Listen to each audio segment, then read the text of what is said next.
Welcome to the Digital Accomplice Podcast. Today we're joined by John Wall from Trust Insights. Welcome, John. Hi, Dane. Thanks for having me. Absolutely. So I always like to start out with a win. So what would be a recent content marketing success that you've enjoyed? Oh, that's a good question. We have been doing a lot of stuff with generative AI. And so we've landed a couple clients recently as far as being able to help retool their whole process to make sure that they're adding more AI. So, yeah, as far as content is really, for us, it's been newsletters. Our newsletters have been successful over the years, especially Christopher Penn's Almost Timely, which goes out to almost 250,000 subscribers. But so, having that network in place has driven a lot of business for us in the past couple months. So yeah, I have to put that at the top of the list. It's not the sexiest program, but it is driving business for us.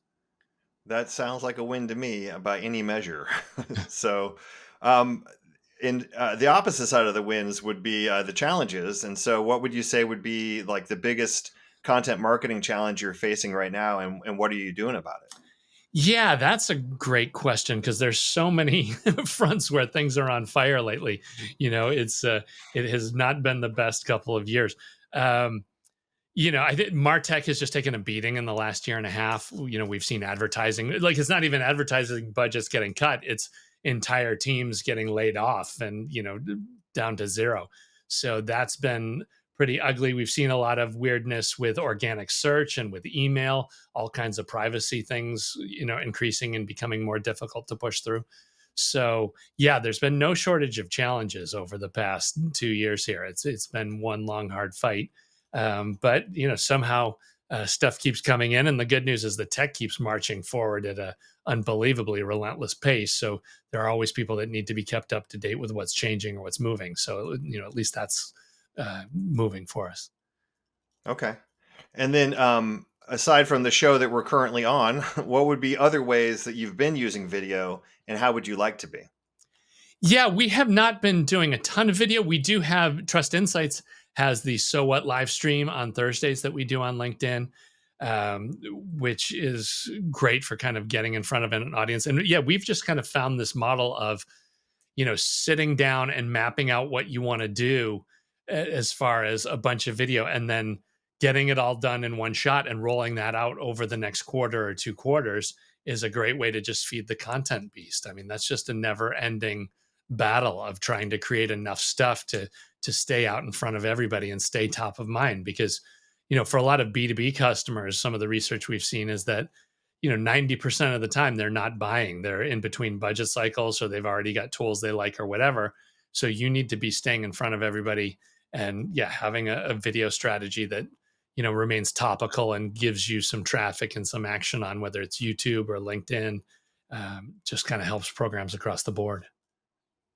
Yeah, and speaking of us trying to stay ahead of everything, we're going to talk about AI. What have you been doing with AI lately, and then what's working there and what's not? Yeah, there's a lot of stuff with generative AI. The tool sets there are constantly changing and moving. So we've got Christopher Penn as our chief data scientist, and he's been busy keeping up with everything as it moves. But there's six, use cases that we see getting the most use as far as where people are putting it to work for their campaigns, whether it's content generation or just marketing in general. But the most common ones are generation, people using it to just create graphics or copy or blog posts or whatever. That's a great way to just kind of crank out a lot of content and get that ugly first draft done without too much work. Extraction is very useful, being able to get large data sets. Like we have a customer that had months worth of transcripts from their customer service calls to be able to take 3 months worth of calls, tens of thousands of calls and boil that down to like, okay, here's the 10 things that customers are not happy about. That stuff is very useful. Summarization, we're seeing a lot of tools doing neat stuff as far as being able to get transcripts from calls and meetings and have it just boil it down to the 5 action items. Rewriting, being able to change your copy from make it more technical, less technical for a specific audience. Classification, we see if you've got data sets that you need to clean up and get organized. And then question answering too. It's become kind of the new search for a lot of folks. People using, like, I know I've been using Perplexity a lot just for first query searches, because it's just, you don't get the 50 ads and a bunch of sponsored stuff. You just get one answer that's pretty close to the mark. I mean, you have to validate it, but it's where to go. So yeah, across those 6 use cases, we have been doing a lot of work, and just kind of keeping up to date with what's going on in that space takes a good chunk of our time.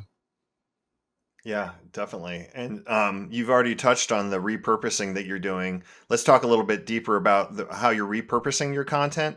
What would you say specifically you're doing there, and what's working and what's not? Yeah, we've got, everything just gets channeled. I mean, as soon as the video gets done, it then gets a transcript. And so the transcript goes into the blog post so that can be read for SEO value. It will get remixed as a blog post. Um, yeah, I'm trying to think of other stuff. Then it gets promoted over in the newsletter. So that's fuel for the email side of things, and that drives weekly traffic there. Some of this stuff gets rolled up into webinars as we find topics that are hot. That monthly we can do a live event on that. And then it drives tons of keynotes for Chris too. He's doing speaking at events covering all this stuff, and he's got basically every week the newsletter gives him the list of, okay, here's the 200 things that are happening in the space right now, and he can filter through those to figure out where to go next. So yeah, there's the kind of the flywheel is always spinning, and it gets a little bit crazy, the stuff that it spins off, keeping a handle on it. But that's far better than sitting around like every week saying, "Oh my God, what are we going to write about this week?" It makes it easier to get the volume of stuff out the door. Right. And then once it goes out the door, you got to figure out what's working there, and your measurement. What are you guys doing with measurement and ROI? What's working there and what's not? Yeah, that default for us is Google Analytics GA4, and then we have HubSpot for CRM. And we are small enough that we don't have to have a ton of automation there. I mean, when we get inbound quality leads, we can talk to them and find out where they come from. So we've got source data that's solid. And yeah, we've got the same batch of campaigns that just kind of keep delivering over and over again. The newsletters. For us, networking events are big. Doing speaking, both Chris and Katie Robert, our CEO, does a lot of speaking at events, both on the marketing and AI fronts. So those drive traffic. And yeah, it's just amazing how many times we get people in the door who say, we've been following you for 3 years, 5 years, 10 years, even as far as the original newsletter.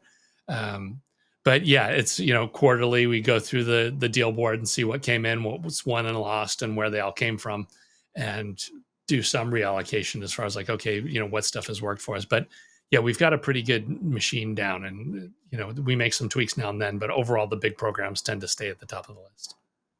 That's really great. It's nice to hear when everything's kind of working for you and it's spitting out clients and money at the other end. So when you take a look at this whole machine that you've built and you take a 30,000-foot view, what would you say would be like a biggest piece of advice for content marketers right now when you think of all the challenges that we're facing with AI and the marketplace? Do you have like a one golden nugget you can share with content marketers? Well, the biggest struggle, biggest challenge, right, is it's one thing to create the content. It's another to cherry pick and find the right stuff that does drive prospects and leads. Because we see a lot of people creating stuff that is great and gets shared a lot, but it just never crosses over the line of having it refer clients or get business to you. And so there's a couple different schools of thought on that. I mean, there is benefit to just casting the net as wide as you can. If you can get hundreds of thousands of people to share your content, eventually the folks that are interested or need help will come through. And that is kind of how we've been doing it over the years, because we've been at it for so long. But if you can get a little more dialed in, and like we've been doing this a lot with webinars and more focused generative AI stuff. Like today we've got a webinar running on generative AI tactics for real estate specifically. And so we take the existing AI training, but then run a bunch of research, both live and doing synthetic focus groups and things like that, to kind of find out like, okay, what are the 3 to 5 areas where this stuff will make a difference in real estate, and what are real estate people interested in specifically. And so being able to do more focused campaigns like that. Yeah, the verdict has not come in on that webinar yet.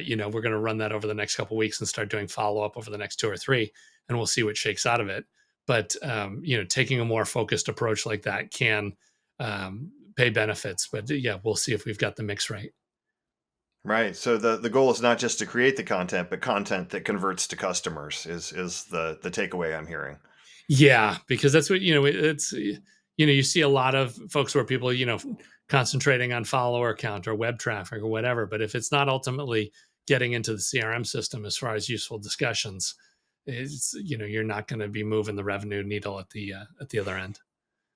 Show me the money, right? That's eventually somebody's got to get paid and some business has to happen. Right. There you go. Well, it's sage advice. Thanks for answering the questions today and joining us on the podcast. Thank you, John Wall, for joining us.